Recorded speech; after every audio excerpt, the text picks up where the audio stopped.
La justificación es el artículo por el cual la iglesia se mantiene en pie o cae.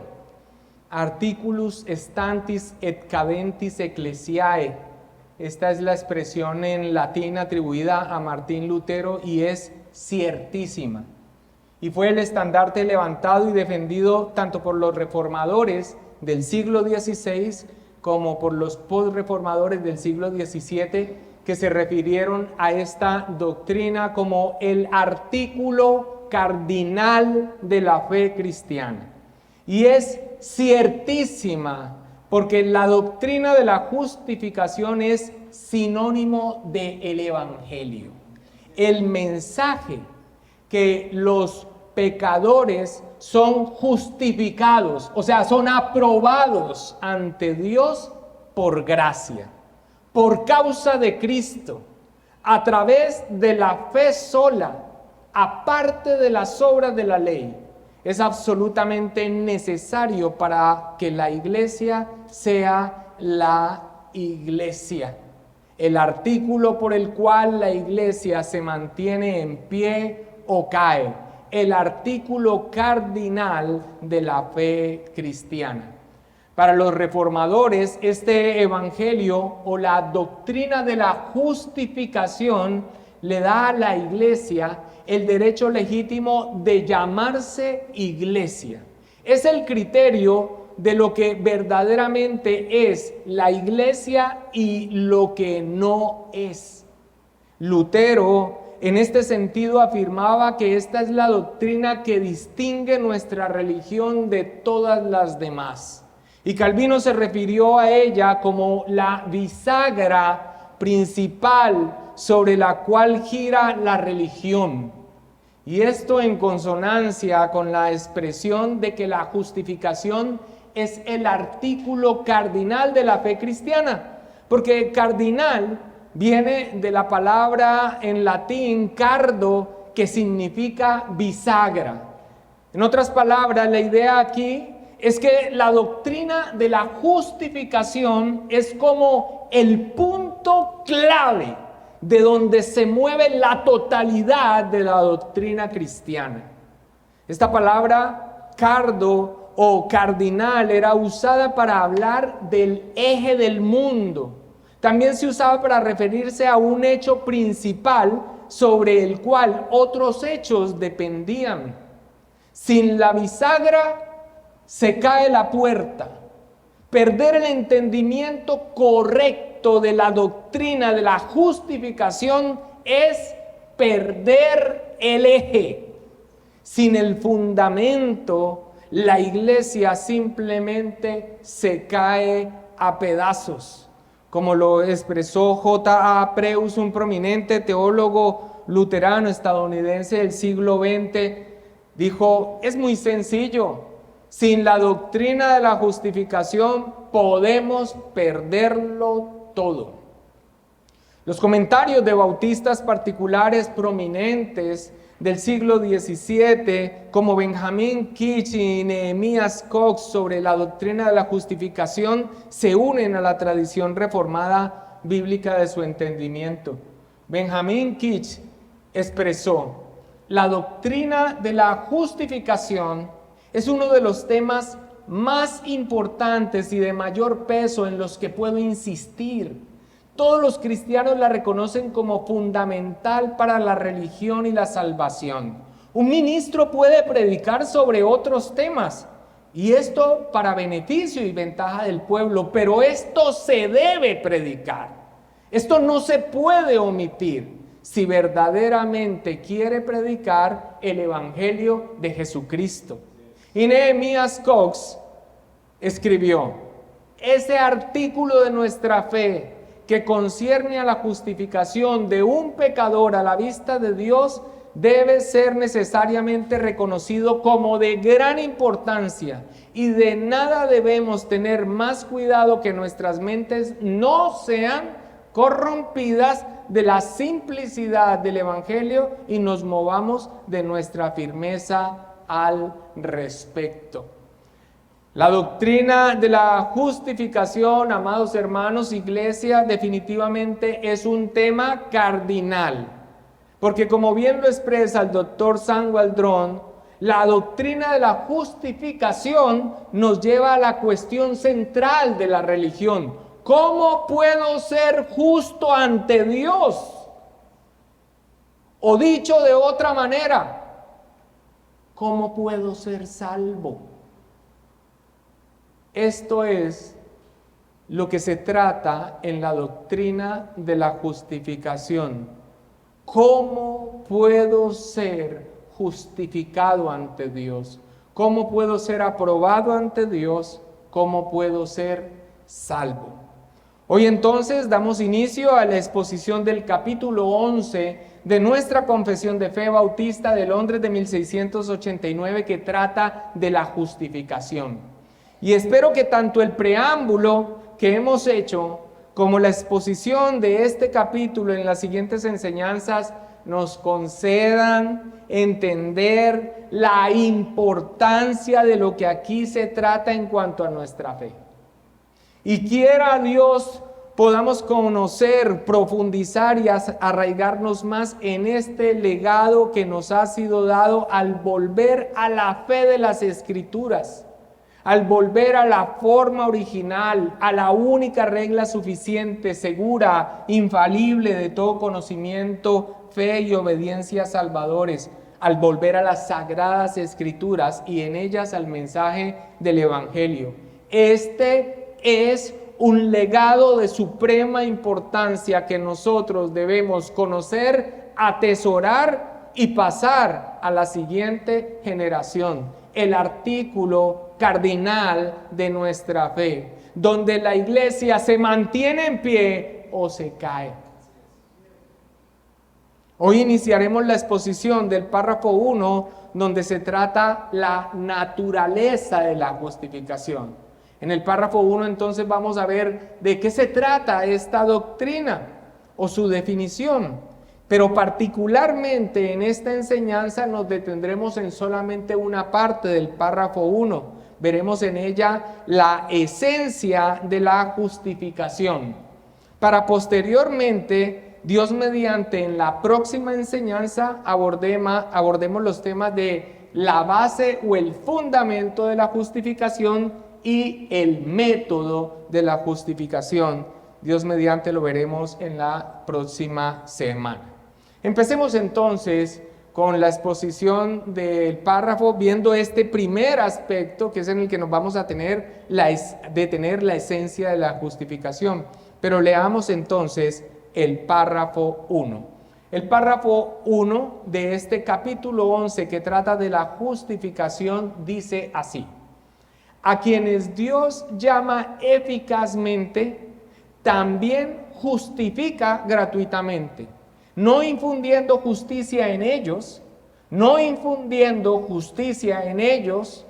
sino perdonándoles sus pecados y contando y aceptando sus personas como justas, no por nada obrado en ellos o hecho por ellos, sino solamente por causa de Cristo, no imputándoles la fe misma, ni la acción de creer, ni ninguna otra obediencia evangélica como justicia, sino imputándoles la obediencia activa de Cristo a toda la ley y su obediencia pasiva en su muerte para la completa y única justicia de ellos por la fe, la cual tienen no de sí mismos, es don de Dios. Hay mucho entonces en el párrafo, pero como les mencioné, nos vamos a quedar con la primera parte, donde vamos a hablar de la esencia, para después hablar acerca del fundamento y en esa segunda clase también ver el método de la justificación.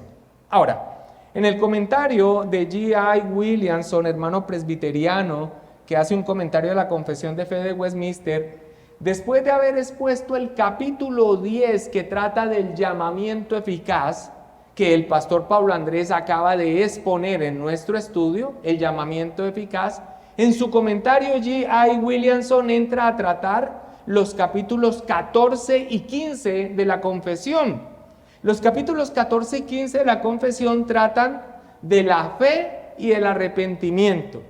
Y después de que explica ese capítulo 14 y 15, allí sí pasa entonces al capítulo 11 de la justificación. ¿Por qué hace esto? Hace esto porque en el orden de la salvación, el Ordo Salutis que nosotros usamos actualmente para nuestro estudio sobre la doctrina de la aplicación de la salvación y que nos presenta un orden lógico de cada uno de los aspectos que la palabra de Dios enseña sobre lo que la salvación implica, la justificación es una respuesta de Dios a la fe y al arrepentimiento. La justificación es una respuesta divina a la conversión de aquel que es llamado eficazmente, que fue lo que acabamos de ver en el capítulo anterior en la exposición que hizo el pastor Pablo. Uno esperaría entonces, en ese orden de la salvación que por lo general utilizamos en la teología sistemática para ver cada uno de los aspectos de la aplicación de la salvación, que después del llamamiento eficaz siguiera el tema de la fe y el arrepentimiento, para que después siguiera con la respuesta divina a esa conversión, a esa fe depositada en Cristo, que es la justificación. Pero nuestros hermanos puritanos, en sus estándares confesionales, buscaron expresar la unidad del propósito de Dios en la salvación, la unidad del propósito divino en la salvación, y que nosotros vemos expresado en el capítulo 3, en el párrafo 6, que ya expusimos hace mucho tiempo atrás, pero vamos a volver a leerlo, porque ahí se ve esa unidad del propósito divino, todo ese plan de Dios unido en su ejecución para salvar. Leámoslo para recordar. Dice: así como Dios ha designado a los elegidos para la gloria, de la misma manera, por el propósito eterno y libérrimo de su voluntad, ha preordenado todos los medios para ello. Por tanto, los que son elegidos, habiendo caído en Adán, son redimidos por Cristo eficazmente, llamados a la fe en Cristo por su Espíritu, obrando a su debido tiempo, son justificados, adoptados, santificados y guardados por su poder mediante la fe para salvación. Asimismo, nadie más es redimido por Cristo o eficazmente llamado, justificado, adoptado, santificado y salvado, sino solamente los elegidos. Por eso nuestro párrafo inicia recalcando esa unidad allí expresada, empezando nuestro párrafo con: a quienes Dios llama eficazmente, también justifica gratuitamente. Porque después del llamamiento eficaz no sigue la respuesta humana de la fe y el arrepentimiento, para que después siga la justificación, que es la respuesta divina a ello. Bueno, porque en nuestras confesiones lo que nuestros hermanos puritanos querían hacer es guardar la unidad del propósito divino que vimos en ese párrafo. O sea, primero van a mostrar que la obra es una obra total de Dios desde el principio al fin. Y estos son los aspectos donde Dios obra. Y después de mostrar los aspectos donde Dios obra, va a mostrar aquellos aspectos donde nosotros, ya habiendo obrado ya habiendo sido hecha la obra de Dios en nosotros, nosotros de alguna manera participamos en ellos. El énfasis va a ser entonces en mostrar la unidad del propósito divino de la salvación, mostrar la obra de Dios primero. Y por eso es que después del capítulo 10, el llamamiento eficaz, nosotros ahora vemos la justificación. James Renihan dice: la elección, la redención, el llamamiento eficaz y la justificación se unen para demostrar la unidad del propósito de Dios en la salvación. Y como vimos en el párrafo que acabamos de recordar, aparece el pacto de salvación, o sea, la elección de Dios antes de la fundación del mundo, el pacto salutis. La historia de la salvación, la historia salutis, o sea, Cristo vino a redimir a aquellos que igual también habían caído en Adán. Y la historia de la salvación, y la aplicación de la salvación, el ordo salutis, y están integralmente relacionados. Y esta unidad del propósito de Dios en la salvación está expresada precisamente en el texto clave al cual hemos ido una y otra vez, Romanos 8:30. A los que predestinó, a estos también llamó, a los que llamó, a estos también justificó, y a los que justificó, a estos también glorificó. Es entonces el propósito divino de la salvación el que es expresado por medio de este orden que encontramos en nuestra confesión de fe. Esto es importante. Yo sé que hay algunos de ustedes, más bien son pocos, los que no han empezado los cursos de teología sistemática, que es fundamental en nuestro estudio aquí en la iglesia. Pero los que ya han pasado o se han graduado, han pasado por soteriología, ven ese orden lógico, el orden de la salvación, que uno va viendo cada uno de los aspectos y por qué van en ese orden, por qué los estudiamos en ese orden, y de pronto uno se encuentra que después del llamamiento eficaz está la justificación, para después más adelante la respuesta del hombre. Bueno, esta es la razón. Estas cosas son importantes en nuestra estructura de comprensión, en nuestro entendimiento teológico, incluso cuando abordamos un documento como nuestra confesión de fe. Y saber el propósito es maravilloso. ¿Cuál es el propósito? Los puritanos primero querían mostrar la obra monérgica de Dios, o sea, lo que Dios obró. Como bien lo explicó el pastor Pablo Andrés en la clase pasada, después de haber visto el pacto de gracia, después de haber visto el mediador del pacto a nuestro Señor Jesús, después de haber visto el estado del hombre en su libertad humana, el libre albedrío, llegamos a esos capítulos en donde Dios es el que obra. El llamamiento eficaz, el que vimos la vez pasada con el pastor Pablo. La justificación, el que estamos viendo ahora. Lo que veremos más adelante, adopción y santificación. Para después entrar desde el 14 hasta el 18 a hablar de las gracias que el hombre ejerce, porque ahora Dios ha obrado en su vida y Él responde en esa salvación tan grande como fe salvadora, del arrepentimiento para vida y salvación, de las buenas obras, de la perseverancia de los santos y de la seguridad de la gracia y la salvación.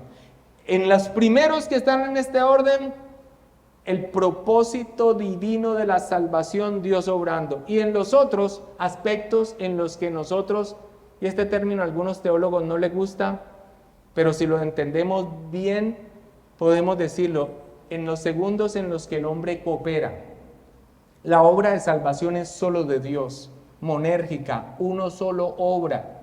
Pero en esos otros aspectos, ya el Espíritu Santo obrando en nosotros y capacitados, nosotros cooperamos en crecimiento en esa gracia divina. Dicho esto entonces, y habiendo entendido ya el por qué nuestra confesión trata la justificación después del llamamiento eficaz, y lo que se reitera en el inicio del párrafo, el párrafo a continuación presenta la justificación en términos de 3 negaciones y afirmaciones.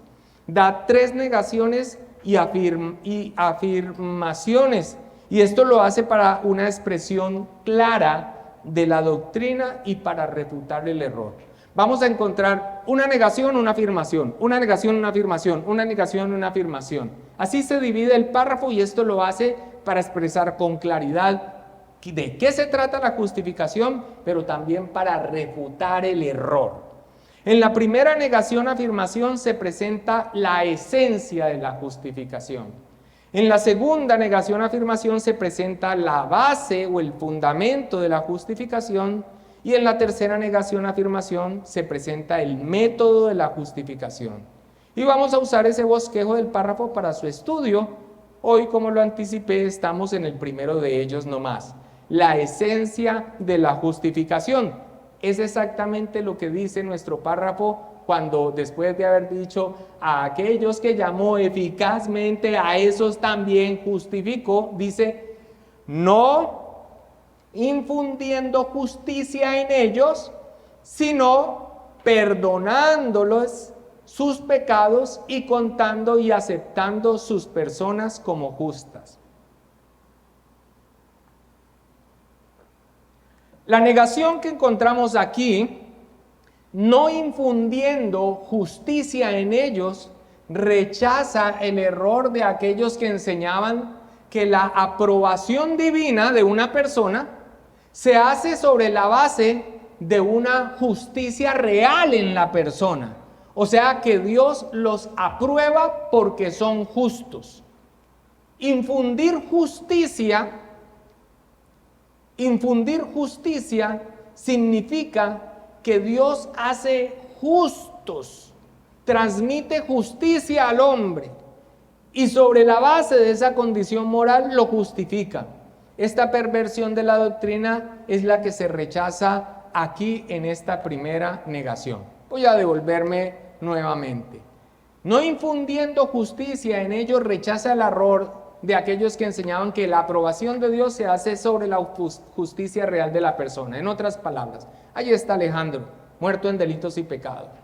Pero sin embargo, Dios, según el entendimiento de estos que promovían este error, que ya voy a señalar quiénes eran, entonces, según el entendimiento de ellos de la justificación, Dios hace algo, infunde justicia en Alejandro.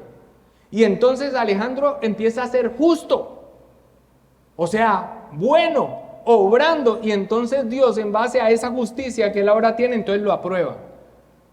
Aprueba a Alejandro, lo aprueba para salvación porque Alejandro es justo, porque Dios hizo algo en él, transformándolo internamente. Eso es lo que significa infundir justicia, y esto es lo que se rechaza en nuestro párrafo, no infundiendo justicia en ellos.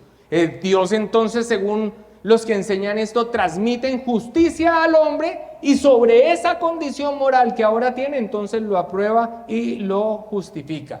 Dicho de otra manera, o hacia donde nos dirigimos, es que a quienes enseñan esto, lo que están enseñando es que Dios justifica a una persona por una condición moral real que ella tiene.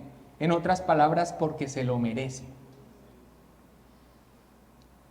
Pero no es una infusión de justicia en el alma humana, sino que es perdón e imputación de justicia, por lo que Dios justifica. Dicho de otra manera, la justificación no es un cambio moral, sino que es una declaración legal que ahora Dios da. El estado de esa persona aún es de una condición de manchado del pecado. Sin embargo, por lo que veremos en la siguiente clase, que es la obra de Cristo, esa persona es perdonada y se le atribuye a esa persona la vida justa de Cristo, sus justicias. Por lo tanto, entonces, al atribuírsela, no, Alejandro sigue teniendo un remanente de pecado, pero ante los ojos de Dios, Alejandro es inocente y Alejandro es justo por imputación. La justificación, entonces, es una declaración legal, y lo que aquí se está haciendo en la primera negación es rechazar lo que se enseñaba de la justificación como si hubiese un cambio moral en él y por el cual entonces Dios lo aprobaba. Y David Dixon, en su exposición de la Confesión de Fe de Westminster, en La victoria de la verdad sobre el error, que es el comentario, trata muy bien este tema de la justificación, y de hecho gran parte de esta enseñanza lo vamos a estar viendo sus respuestas. En su primera pregunta, cuando trata este capítulo, dice: ¿justifica Dios libremente a aquellos a quienes llama eficazmente, no infundiéndoles justicia, sino perdonando sus pecados y dando cuenta y aceptando a sus personas como justas, no por nada que haya sido en ellas o por ellas mismas, sino solo por Cristo? ¿Cuál es la respuesta? Sí. Romanos 9:30, por favor. Alejandro busca Romanos 3:24. Y Danilo, por favor, va a leer Romanos 9:30 hasta el 32. Romanos 9:30 hasta el 32. Dice Romanos 9:30: ¿Qué pues diremos? que los gentiles que no iban tras la justicia han alcanzado la justicia, es decir, la justicia que es por la fe, mas Israel que iba tras una ley de justicia no la alcanzó. ¿Por qué? Porque iban tras ella no por fe, sino como por obras de la ley, pues tropezaron en la piedra de tropiezo. Así es. ¿Qué está diciendo aquí el apóstol Pablo? Los gentiles, o sea, los que no eran judíos, alcanzaron la justificación por la fe en el Señor Jesucristo. Pero los judíos que trataron de buscar esa aprobación de Dios mediante el cumplimiento de la ley se tropezaron con ella porque jamás iban a ser justificados por medio del cumplimiento de la ley de Dios. ¿Y Romanos 3:24 qué dice? Siendo justificados gratuitamente por su gracia, mediante la redención que es en Cristo Jesús. Siendo justificados ¿cómo? Gratuitamente por su gracia, mediante la redención que es en Cristo Jesús. Muy bien, entonces continúa diciendo Dixon. Entonces, no se equivocan los papistas. ¿Los papistas quiénes son? Roma. Los socinianos era salvación por obras y una situación distinta en el Antiguo Testamento, salvaciones distintas en el Antiguo Testamento y en el Nuevo Testamento, y los cuáqueros que también eran de una línea de salvación por obras, que sostienen que la justicia por la cual somos justificados ante Dios no está fuera de nosotros, sino dentro de nosotros y es inherente. ¿Se equivocan o no se equivocan? Sí, se equivocan. Y escuchen esta parte. Ellos afirman que una justicia que no está fuera de nosotros. ¿A qué se refiere con una justicia que está fuera de nosotros? ¿Qué piensan ustedes? Es una justicia que no es nuestra, es la justicia de Cristo, las justicias de Cristo, sino que estos grupos enseñaban que la justicia está dentro de nosotros y es inherente en nosotros, hace parte de nosotros, lo que se conoce o lo que expresamos con infundir justicia, que es lo que ellos dicen que Dios hace con la justificación, te hace justo moralmente, y cuando te hace justo moralmente dice, mira, el muchacho es bueno y lo aprueba para salvación, es salvo por su condición moral, y esto es lo que se rechaza con tenacidad desde la palabra del Señor, porque le atribuye parte de la salvación al hombre, quitándole la gloria de Dios en la salvación. James Renihan dice, estos grupos argumentaban que la justicia se infunde en el pecador, que es así justo sobre esa base. En efecto, el veredicto de la justificación se pronuncia porque el pecador por este proceso se ha vuelto personalmente justo. Esto es un error grave, porque la justicia por la cual somos justificados nunca es nuestra. No es sobre la base de lo que llegamos a hacer, sino la de Cristo que nos ha sido concedida. Roma, los papistas, entienden la justificación como algo que nos cambia en nuestro interior y que nos hace más santos por dentro. Ludwig Ott, un teólogo de la fe romana, en su libro Fundamento del Dogma Católico, escribe, según la enseñanza del Concilio de Trento, la justificación es santificación y renovación del hombre interior. Miren, este punto es clave. Alguien dirá, pero eso está como muy complicado en estos aspectos doctrinales. Esto es esencial conocerlo porque esto es lo que nos distingue en cuanto a la fe de las Escrituras y toda falsa fe que reposa en las obras humanas para salvación, incluyendo tanto a Roma como a todos los otros grupos que se fundamentan en que el hombre entonces tiene que ser bueno para ser aprobado por Dios, salvación por obras. Y especialmente con respecto a la Iglesia Católica Romana, que aquí señalamos como Roma, ellos confunden justificación, la confunden con una obra que cambia al hombre. Dios en su obra de salvación hace, sin lugar a dudas, una obra dentro de nosotros, pero esa no es la justificación. La justificación es una declaración legal. Wynette Gruden sobre esto comenta: podemos decir que según el concepto católico romano, la justificación no está basada en la justicia imputada, o sea que se nos atribuye, no es nuestra, sino que se nos cuenta como si fuera nuestra, sino en la justicia infundida. Es decir, la justicia que Dios en realidad pone en nosotros y que nos cambia en nuestro ser interior y en lo concerniente a nuestro carácter moral real. Entonces nos da varias medidas de justificación conforme a la medida de la justicia que Él ha infundido o puesto en nosotros. El resultado de esta interpretación católico-romana de la justificación es que las personas no pueden estar seguras de si están en un estado de gracia donde experimentan la completa aceptación y el favor de Dios. En otras palabras, esto no solamente pone la salvación en el hombre, sino que el resultado también es terrible. Al poner la salvación en el hombre y su capacidad moral, pues también se pierde toda seguridad de la salvación. El Concilio de Trento, que se reunió entre 1545 esporádicamente hasta 1563, que fue la respuesta de Roma a la Reforma Protestante, anatemiza, o sea, maldice explícitamente a los hombres que enseñen que son justificados únicamente por la imputación de la justicia de Cristo. Miren, a niveles sencillos de la vida práctica, cuando usted empieza a entender qué enseña Roma y qué enseña la iglesia que se fundamenta en la palabra del Señor, usted va siendo más celoso con aquellos aspectos que incluso usted participa o no participa, incluso social y cordialmente, porque no son aspectos livianos, son asuntos graves y ofensivos a la gloria de Dios en la salvación.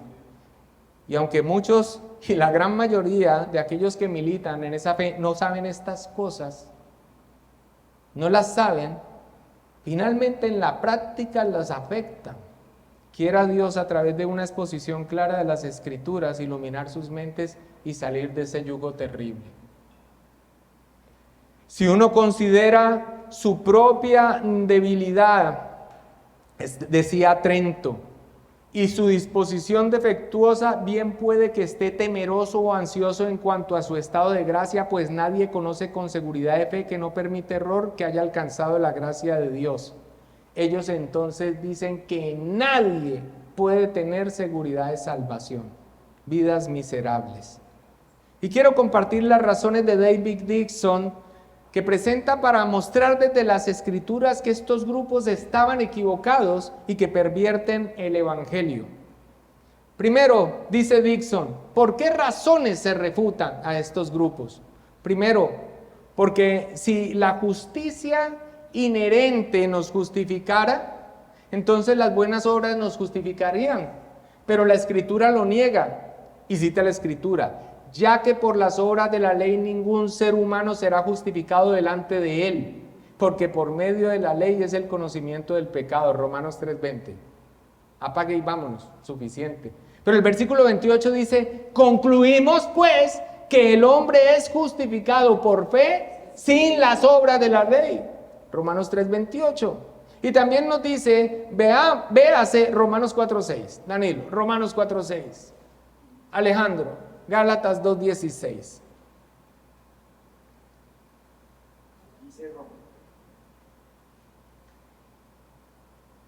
Dice Romanos 4:6. Como también David habla de la bendición que viene sobre el hombre a quien Dios atribuye justicia aparte de las obras. La bendición del hombre a quien Dios atribuye justicia aparte de las obras, del cumplimiento de las obras de la ley. Alejandro, Gálatas 2:16. Sabiendo que el hombre no es justificado por las obras de la ley, sino por la fe de Jesucristo, nosotros también hemos creído en Jesucristo para ser justificados por la fe de Cristo y no por las obras de la ley, por cuanto las obras de la ley nadie será justificado. O sea, abriendo la Biblia, mis hermanos. Efesios 2:8-9. Efesios 2, del 8 al 9. Porque por gracia sois salvos por medio de la fe. Y esto no de vosotros, pues es don de Dios. no por obras, para que nadie se gloríe. Y Tito 3:5, lejito. Nos salvó, no por obras de justicia no por obras de justicia que nosotros hubiéramos hecho, sino por su misericordia, por el lavamiento de la regeneración y por la renovación en el Espíritu Santo. Amén. Y termina diciendo aquí, en todos los lugares las obras están expresamente apartadas de nuestra justificación. Punto número 2, con el que él rechaza estas enseñanzas. Porque la justicia por la que somos justificados no es la nuestra propia. Y toca un texto. Al que no conoció pecado, hablando de Cristo, por nosotros lo hizo pecado para que nosotros fuésemos hechos justicia de Dios en él, 2 Corintios 5:21. Y ser hallado en él no teniendo mi propia justicia, así dice el apóstol Pablo que quiere ser hallado por Dios. Dice, no teniendo mi propia justicia que es por la ley, sino la que es por la fe de Cristo, la justicia que es de Dios, la justicia que es de Dios por la fe. Sobre este punto no nos vamos a detener porque es el segundo aspecto de esta definición y con el que comenzaremos Dios mediante la próxima enseñanza. La base de nuestra justificación, el fundamento de nuestra justificación. Punto número 3 que da Dixon. Porque no estamos justificados por la ley. Sabed pues esto, varones hermanos, que por medio de él se os anuncia perdón de pecados y que de todo aquello de que por la ley de Moisés no pudiste ser justificados, en él es justificado todo aquel que cree. Hechos 13, 38 al 39. Punto 4 que da Dixon. Porque nuestra justificación se nos da libremente o gratuitamente. Pero al que obra no se le cuenta el salario como gracia, sino como deuda. Mas al que no obra, sino cree en aquel que justifica al impío, su fe le es contada por justicia. Romanos 4, 4 al 5. Y si por gracia, ya no es por obras. De otra manera, la gracia ya no es gracia. Y si por obras, ya no es gracia. De otra manera, la obra ya no es obra. Romanos 11, 6. Punto número 5 que da Dixon. Porque nuestra inherente rectitud, si es que hay alguna, es imperfecta. Porque esta escritura, hablando de la Biblia, dice, si pecaren contra ti, porque no hay hombre que no peque, eso dice Primera de Reyes 8:46, vean ese lugar paralelo donde se dice, si decimos que no tenemos pecado, nos engañamos a nosotros mismos y la verdad no está en nosotros, en Primera de Juan 1:8. Así que cualquier tipo de rectitud es manchada por el pecado, es imperfecta. Punto número 6 que da Dixon. Porque si fuéramos justificados por la justicia intrínseca, tendríamos materia de que jactarnos. O sea, si somos justificados por nuestra propia justicia, jactémonos. Pero lo cual es contrario a la doctrina de Pablo. Porque por gracia sois salvos por medio de la fe, y esto no de vosotros, pues es don de Dios, no por obras, para que nadie se gloríe. Y la séptima, porque la justificación del hombre cristiano es la justificación del impío. O sea, Dios justifica no al bueno, Dios justifica a aquel que está en esa condición, pero que por la gracia de Dios deposita su fe en el Señor Jesucristo. Mas al que no obra, sino cree en aquel que justifica al impío, su fe le es contada por justicia. Las razones bíblicas que presenta Dixon son, mis hermanos, contundentes. Son contundentes. Mark Seiber, que es quien hace el comentario en la nueva exposición de la confesión que nuestro hermano Rob Ventura edita, expresa lo siguiente. Préstame atención.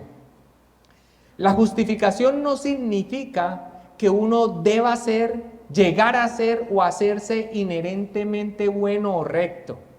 La justificación no involucra un cambio de naturaleza, sino un cambio de la posición legal del pecador ante la ley de Dios. Dios justifica al impío, Romanos 4:5. En ese mismo momento, cuando Dios lo declara justo, el creyente sigue siendo inherentemente pecador. Esto no quiere decir que en el momento de la conversión Dios no haga nada para santificar a su pueblo, pero la justificación y la santificación no son lo mismo. Mientras que la santificación tiene que ver con la conformidad interna de uno con el carácter de Dios y su ley, la justificación tiene que ver con la posición legal de uno ante la ley de Dios. Y esa posición legal mediante la fe en Cristo Jesús es justo e inocente, perdonado. Esa es la justificación. Simul justus et peccator, al mismo tiempo justificado y pecador. Es la expresión conocida de Martín Lutero y que increíblemente es muy probable que la haya leído de un teólogo dominico de los años 1300, un hombre llamado Johannes Tauler, que escribió: en mí mismo y de mí mismo solo veo un pecador, pero cuando me veo en Cristo, veo a un hombre que es considerado justo por su perfecta rectitud. Muy bien. Ahora, esa es la negación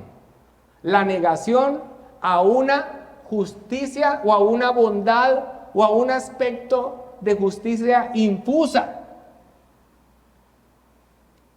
Es una declaración legal. Pero la afirmación que sigue precisamente resalta la verdadera naturaleza de la justificación, esta, que es una declaración legal. Sigue diciendo nuestro texto, después de decir, no infundiendo justicia en ellos, sino perdonándoles sus pecados y contando y aceptando sus personas como justas. Perdón, tomar a cuenta y aceptar son las expresiones que los editores de la confesión traen de las Escrituras para denotar el carácter de la declaración legal de la justificación. Esto es lo que se enseña en los textos de prueba que para esta sección se presentan los editores de la confesión. Mira el texto de prueba, Romanos 4, 5 a 8. Mas al que no obra, sino cree en aquel que justifica al impío, su fe le es ¿qué? Contada por justicia. Como también David habla de la bienaventuranza del hombre a quien Dios atribuye justicia sin obras, diciendo: bienaventurados aquellos cuyas iniquidades son perdonados y cuyos pecados son cubiertos. Bienaventurado el varón a quien el Señor no inculpa de pecado. Todas estas expresiones entonces son expresiones legales. Le es contada, atribuida, es perdonada, no inculpa. Asimismo, Efesios 1:7, que es el otro texto de prueba, en quien tenemos redención por su sangre, el perdón de pecados según las riquezas de su gracia.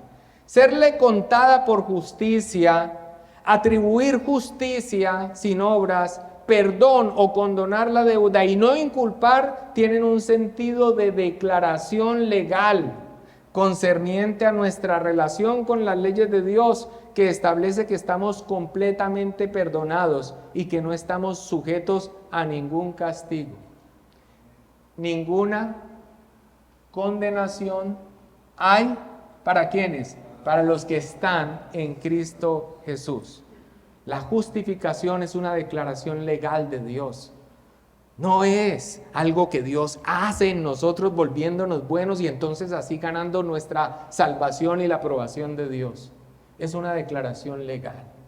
En la próxima clase veremos cuál es el fundamento precioso. No es nuestro, está fuera. Esa justicia está fuera de nosotros. Y también veremos el método para nosotros recibir esa gracia. Pero en lo que nos quedamos ahora es que cuando Dios te mira al haber depositado fe en el Señor Jesucristo, da esta declaración a ti. A ti que sigues y seguirás luchando con una situación de pecado, pero que el Señor te asistirá para irlo mortificando. A ti que recuerdas esos pecados horrendos y oscuros que muchas veces el enemigo te dice que es imposible que Dios te perdone. A ti que has depositado la fe en Cristo, la declaración de Dios es que estás perdonado, que Él te ve inocente, pero increíblemente también nos ve justos, merecedores del cielo. ¿Cómo? Sí, porque se te ha atribuido también algo a ti, se te ha imputado también algo a ti como tuyo. La vida perfecta de Cristo. Perdonados y justos. Ese es el Evangelio. Gloria a nuestro santo Dios. Ahora, todo esto entonces tiene un sentido de declaración legal. Y eso lo vemos en el término hebreo que se usa en el Antiguo Testamento, como también en el texto griego que usan los escritores del Nuevo Testamento. Y todas estas dos expresiones tienen el significado de una declaración legal que se hace con respecto de una persona, no un cambio moral. En el Antiguo Testamento el término usado para justificar era hitdik. Y veamos algunos ejemplos de esto. Éxodo 23:7 dice: de palabra de mentiras te alejarás y no matarás al inocente y justo, porque yo no justificaré al impío. Esta es una declaración legal. Si hubiere pleito entre algunos y acudieran al tribunal para que los jueces lo juzguen, estos absolverán al justo. Esa es la expresión en hebreo, la misma que traducimos justificar, y condenarán al culpable. Proverbios 17:15 dice: el que justifica al impío y el que condena al justo, ambos son igualmente abominación a Jehová. E Isaías 5:23 dice: los que justifican al impío mediante cohecho y al justo quitan su derecho. Es claro en cada uno de estos textos que justificar tiene el sentido de dar un veredicto o una declaración legal con respecto a una persona, no de hacer un cambio moral en la persona. Si justificar significara hacer un cambio moral en la persona, ¿qué desaprobación divina habría en que se hiciera moralmente bueno o justo al impío? Por ejemplo, en Proverbios 17:15, permítame, se lo vuelvo a leer. El que justifica al impío y el que condena al justo, ambos igualmente son abominación a Jehová. Si justificar al impío significa que yo lo hago moralmente bueno, ¿qué desaprobación de Dios tendría? Eso sería algo maravilloso. Cambiar al impío en un hombre recto y justo moralmente no sería abominación a Jehová, ni tampoco se señalaría como algo digno de reprobación. Porque es que no tiene el sentido en el Antiguo Testamento la expresión de un cambio moral, sino un juicio. Por eso incluso el que aprueba al que es impío por plata, pues está haciendo algo malo. Eso es una declaración legal y se pide que se sea justo en esa declaración legal. Y en esos textos también se nota el sentido de ser una declaración legal, porque se presenta justificación al ser presentada en contraste con condenar. Y condenar tampoco significa hacer malo a alguien. ¿Qué significa condenar? Dar un veredicto negativo con respecto a alguien. Mark Seiber sobre esto condena: ¿qué es condenar a los impíos? Ciertamente no es hacer malvado a alguien infundiéndole maldad. Más bien es declararlo judicialmente o pronunciarlo culpable por su transgresión de la ley. Pasando de los procedimientos de los jueces humanos a los de Dios, nuevamente observamos que los términos condena y justificación denota pronunciamientos judiciales contrastantes. E igualmente pasa en el término usado en el Nuevo Testamento, que apunta al mismo sentido de declaración legal. El término es dikaió. Mira este ejemplo tan diciente del sentido de declaración. Lucas 7:29. Y todo el pueblo y los publicanos, cuando lo oyeron, justificaron a Dios bautizándose con el bautismo de Juan. Aquí encontramos la respuesta del pueblo a las palabras que el Señor Jesús dio acerca de Juan el Bautista, que él era aquel mensajero esperado que prepararía el camino delante del Señor. Entonces el pueblo, al oírlo, justificó a Dios. Y justificar a Dios, por supuesto que no quiere decir que hicieron bueno a Dios o que hicieron justo a Dios, sino que reconocieron que Dios era justo al demandar arrepentimiento por medio del mensaje de Juan el Bautista.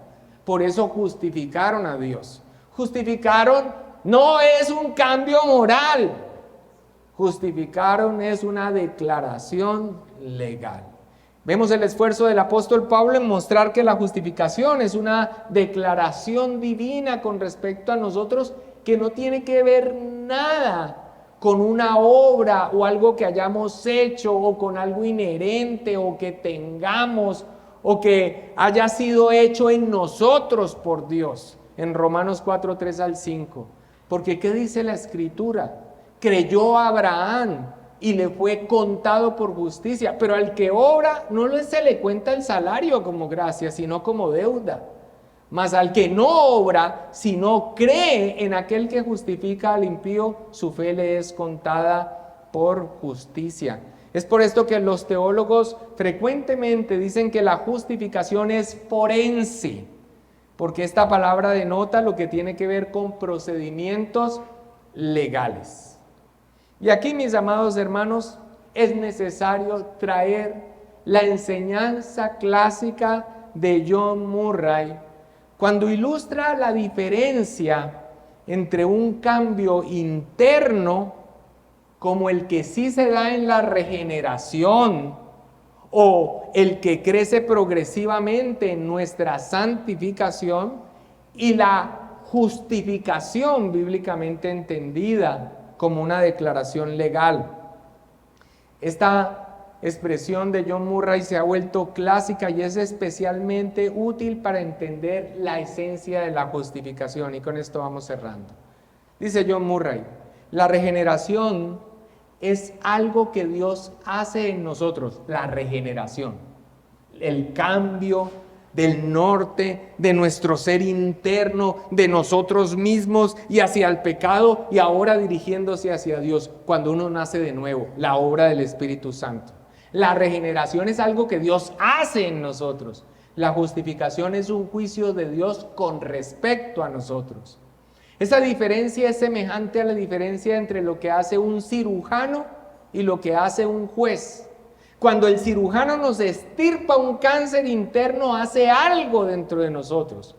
Eso no es lo que hace el juez. El juez da un veredicto en cuanto a nuestra posición judicial. Si somos inocentes, así lo declara.